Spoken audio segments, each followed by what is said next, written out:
Iba sa Ebanghelyo karon, so kay man sa miagi Domingo, pero wala may misa din pero kung atong susiyon ang mga tangdanan, kalaan sa mga pasahod sa Ebanghelyo, sumpay ni sa miagi Domingo kay ang diskutan sa miagi Domingo o karon kinagihon sa atong Ginoo nga ako ang pan sa kinabuhi, ang pan nga gikan, ang kalan nga gikan sa langit.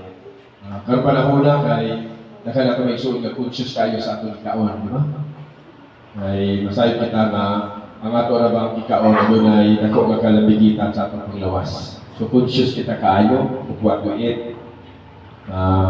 Yung Domingo ako i-share nga ang pagkaon mabahin na gina sa atong lawas. Gusto kita mulahutay, gusto kita malikon, pusgan o udugay, kinahanglan bukaon kita. Bukaon kita. Kaya ato mga panglawas depends on what we eat. Sa iyo na huna kung makakita ka mo sa tao nga tampok, di ba? Sa'yo marilit na ito, ang yan ang taon. Kung sa'yo makita ka tao nga liwang mo lusman, makahula-hula kita nga mahinot sa iyang pagkakon o pagkakon. Kung natawag gani diabetic, so siyempre, ang kung nahuna ka itong pagkaon na nakapahimo niyang diabetic, sobrang katamis o sugar. Kung mapito nila ang atong kidney, ilabi na atong kidney, kung sobra po, asin, di ba? UTI, mga pagkaon na nakapadaon sa atong lawas. Labi na sa mga bata, mga batanon, hilig naman mo sa junk foods, di ba? Sabi mo sa junk foods, wala, di ba? Kasagara naman junk foods, hindi ka on yun, kamun mo ka, kuha mo. Hindi ako, may lang mag-inom ng taghan. Kupita na kita ng junk foods, junk na. Sama ba sa shop, junk shop? Kung sabay ko sa junk shop, mga putahaw, mga may gamit, di ba? Junk shop, buhika sa mga gamit, na magamit, wala pulos, itampol na dito, kaya gihimong junk shop. So ang pagkaon, ito, junk foods. So okay makuha ng mga vitamins, sakit rin doon, magkuha. Pagkinan siya lang, nag-iya diyan, nagbuhat na. So, may bawal pagkain sa mga junk foods, hindi na makatabang. Wala may vitamins na. Preservative noon. Kung sige ka preservative, isa'y ipon na patay kung imong kidney. Yan. Makapa-UTI, urinary tract infection. Okay lang kung inumak na tubig, sabi mo dili, kahilig lang ka o junk foods, soft drinks, a portion, UTI, yun na. Kaya for sure, pagdagat sa mga panahon, kung imo na padayonon, splak ang imong kidney katay.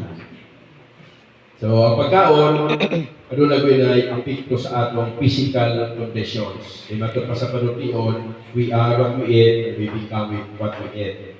Good health, kumayo po lawas, depends on what we eat. Pagkaon na yun na ang magmahatag o pagpalikod sa atong lawas. Now, karon sa panahon, conscious kayo ang mga tao, napila ka ng pa-diet, pa-slim, di ba?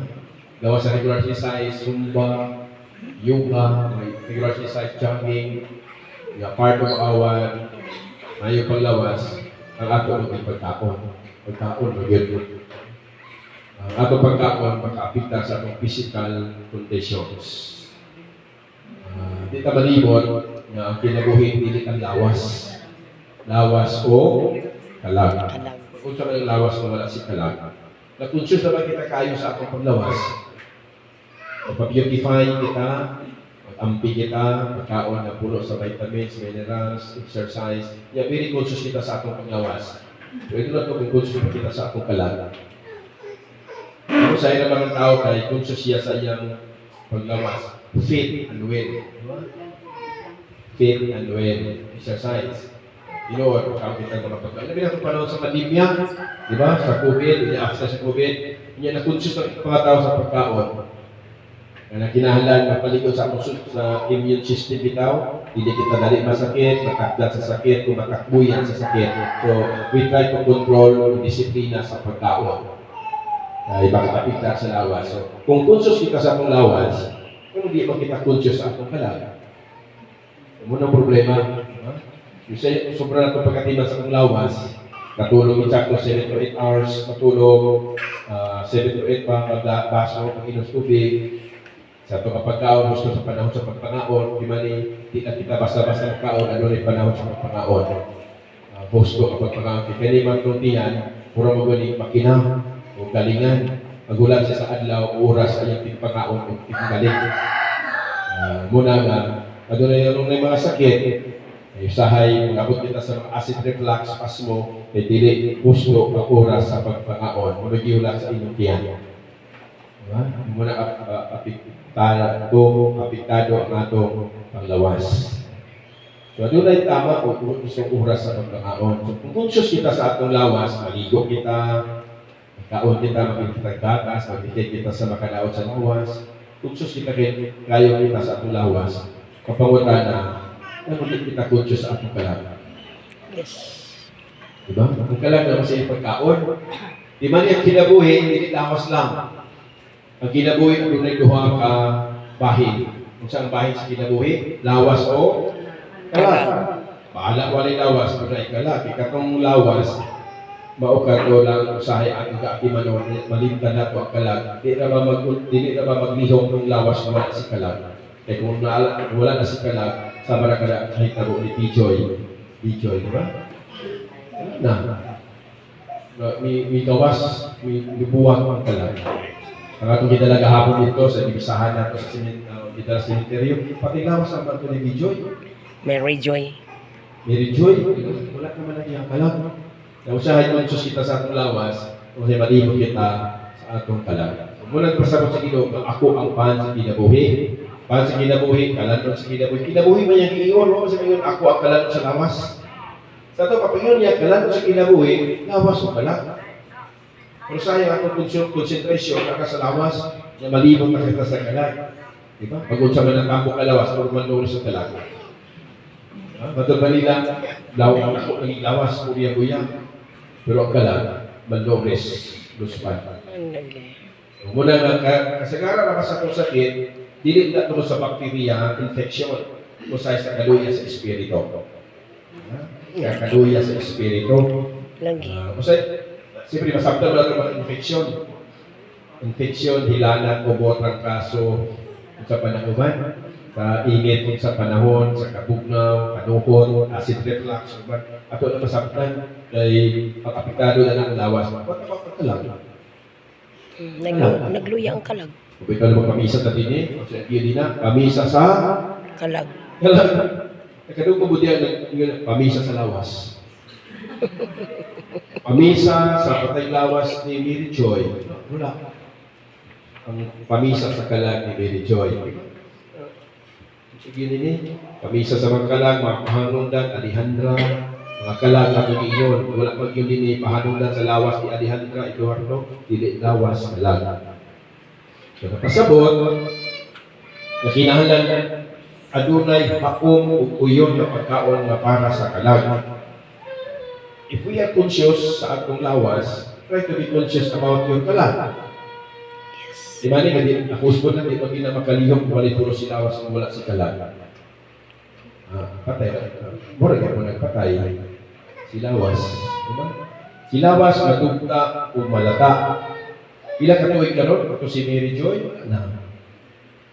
Wala na yung lawas, madugta na, mahimong abo, mahimong bahin na sa yuta. But what about sa kalag? Permanente. Ati manon yan niya atong lawas ng kadugta kalaka, kato pagkakalag ng kalaka, kadugta. So muna kapamudahan ng tao ba?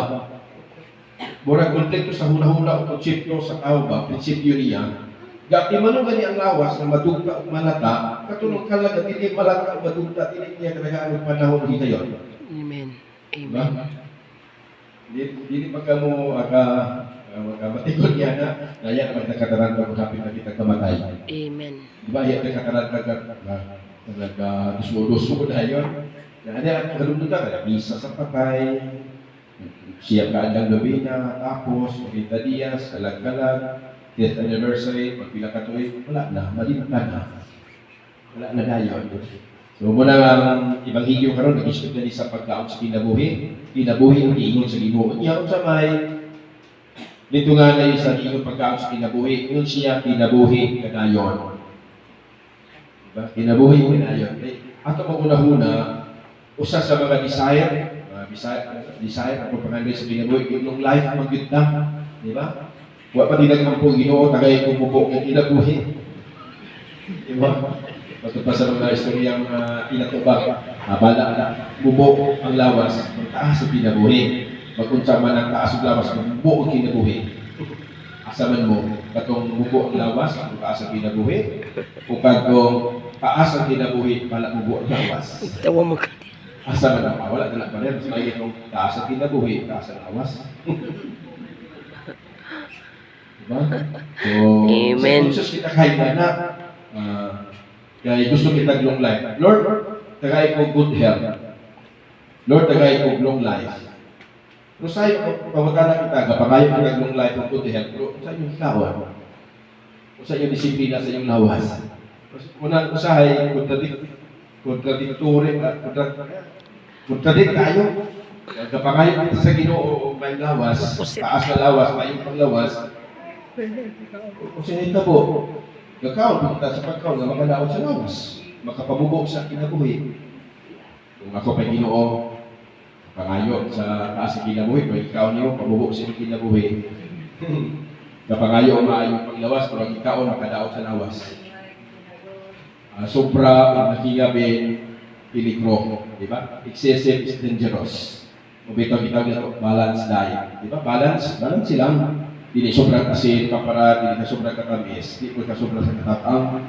Kaya ang lawas sa pangita o parat, ang lawas sa pangita o kamis, pero katamtaman lamang. That is why there is itawag balance diet. So may pulo sa dietitian o nutritionist. Bitaw na nutritionist at dietitian kay sila mantigot o balance yung diet. Iban pirmi lang karne for the rest of your life. Pirmi karne. May kailangan ng utan, kaya sustansya sa utan ng pruta. Di sa may kompros utan, kaya nilang ng protina, pinaagi sa karne ng atong lawas. Diba? So balance diet lang. Kung may pagbihag ka sa Ginoo, dili man lang kahoy o mga utan na may mananap. Ngayon siya, kanan yung kinitanan. O kasi ngayon, kanala ka ng karne, ayaw na ng utan o prutas. O kasi ngayon, kanala ka ng prutas, ayaw ng karne, kaya dalawang madanak, no? Hindi ba naman ilo, magkinig karne, makatabang sa lawas. Pero, Doon ay balance. simple na lang. Kung bago ka sa mga dietitian, kung mga nutritionist, kung katulad tao gani, kung kaso hypertension, o high blood, o kaso, di ba, BP, kasi kung required ng karne, match ka na usa na kapos mo kadako. Na ilimitasyon sa pagkaon sa karne. Pero sa akong pagdawat sa pagkaon kung pagkaon na makadawat sa lawas. So, ayun ang ampo sa good health, Lord, o long life. Kaya supahin ang atong gihimo sa long life o good health. So, ikaduha, kapangayo magkita o long life o happy life. Ikaduha, kanang desire na pangalo sa kinabuhi, ang nagitawag ang immortality. Immortality. Ang lawas, mortal. Yan ang mortal man. Madugtag, malata man. Pero ang kalaki, immortal. Immortal, nagpasabot, wala'y katapusan. Binang ginulagin din ako ang naghatag sa kinabuhi. Dayon. Kinabuhi dayon. That is immortality. Eternal life, everlasting life. Ang desire sa tao, immortality. Ang lawas, mortal. Mabot ang panahon na ubiyak si lawas, ubiyak si kalak sa lawas. Ikatong lawasa, mortal, ang pasabot, mawala. Pero kining kalak, immortal, muhangkot sa hangkot. Kung ang pagkaon, ay iyon sa Ginoo, paan sa kinabuhi, dili para sa mortal. O dili pagkaon din nato sa mga immortal. At walay katapusan. Kung siya, kinabuhi, walay katapusan. Kung siya mag-iyon, na pagkaon ka mo, pagkaon kiniyong alcohol, lawas para sa lawas lang, mabusog ka mo para sa Indian. No. Ayan ingon, kinabuhi nila yun. That is immortality. Diba? Immortality. So, ang pagkaon, nagitan niya sa Ginoo, siya ang naghatag iinay. Kaya tumungkod sa naandan, kaya bitaw maghalat kita kaya sa mga pagano, na nasunod na naman ang hangtod karon. Kaya maghalat bitaw ka sa mga mananapong mga prutas. Kaya ito naman na. Suma katunay ko ni Moises, ni Abraham, sa ihalad niya si Isaac. Niya katunay ko sa mga nagsuot si Abel o si Cain. Nganong ipatay ka ni Cain si Abel, inasina siya. Kaya iya ko nung halad wala gawa ka sa Diyos. Niya kaya ko, Ang halad, ang halad na yung mga mananap, adugo, di ba? Ang tuturo ako na nasunod sa tumatigulangan pagano nga practice, adugo, mananap, na yung mga utan, prutas, abot sa yuta, or kung dili, mananap, kay ang tugo. Gani, worse pa yun, kaya ano na yung mga sibilisasyon o kaniat o karaan na reliyon, ang ilang paghalad sa Diyos, pinaagi sa tao. Kanang human suffering o sacrifice. Baka, kudilit baka, dalagita, ilan ng virgin. Di ba? Nasa salida, kita mo lang ng ihalad, iso ng ihalad. Worse pa yun, hindi lang ihalad, sunugon. Sunugon. Ano sunugon man? O sa ito, kung anong sunugon man, kaya hindi ka sunog na, asa pa doon ang aso. Pataas o boss? Asa aso pa, aso pa ingon mo. Sunugod siya, asa aso kayo? Tapos na concept of paghatag, paghalad, may sakang nga sa Diyos, ay dawakod sa Diyos. Umuna ang himo ni Cain, ipatay niya si Abel, kaya iyang halad, wala man mag-aso, kunya o ato sa langit. So nagunaw na siya, nasina siya, eh si Abel naman naghihalad na halad, kaya nag-aso, ayun sa langit. So yung ipatay ang isoon, out of nasina. Diba? So unang kaniyan to, unang insenso, aso ba? Yung atong halad, ihalad, pinagi sa aso, simbolo sa aso, ayun sa langit. Kung tuwala sa kayo sa taas at pagidawat ng himo ng Diyos. So, burnt offerings, na sinulong na halad, ang tuyo is to appease your gods. Manang yung tuyo sa mga nitibo, sa mga pagano, at ora ba na nasunod ng tuyo karon? Kanang paghalad sa pagkaon, di ba? Kung hindi mamatay, pag ako sa altar, biswet, humba, lumpia. Kung namatay, painter, kulapo, kuba.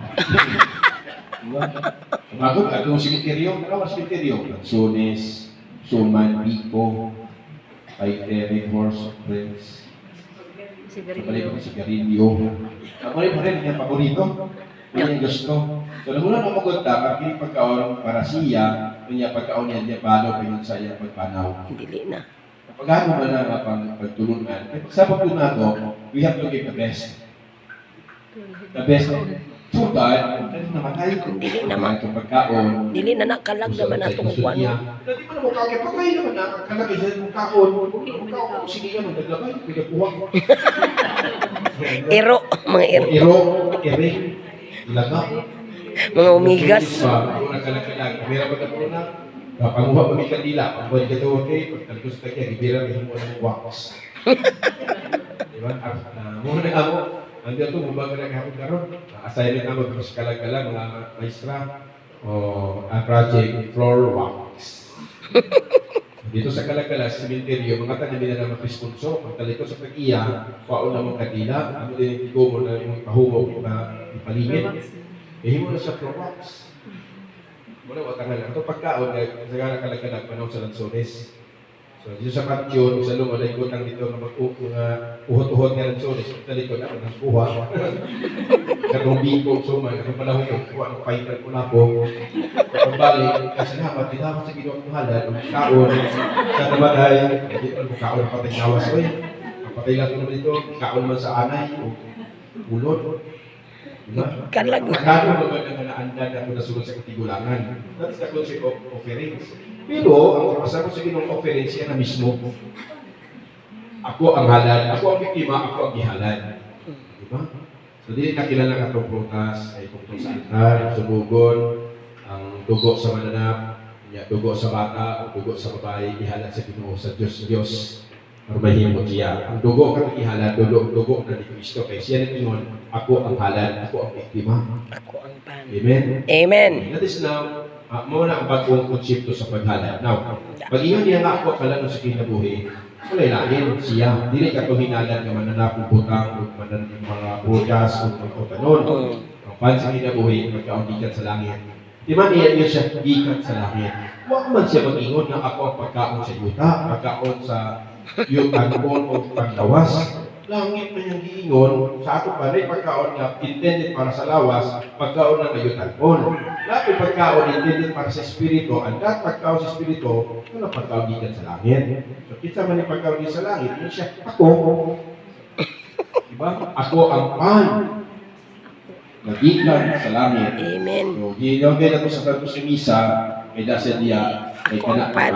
pan sa langit. Amen? Amen. Ginawag ang kiningalan sa misa karon, ang pasabot sa pagkaon sa langit. Di tayo kami conscious lang. Conscious lang kita, hindi nila sa tulawas. Tayo kami conscious about yung kalag. Amen. Anyway, si kalag na maglahuhay o magluntay, kinaot pa ka. Kalihok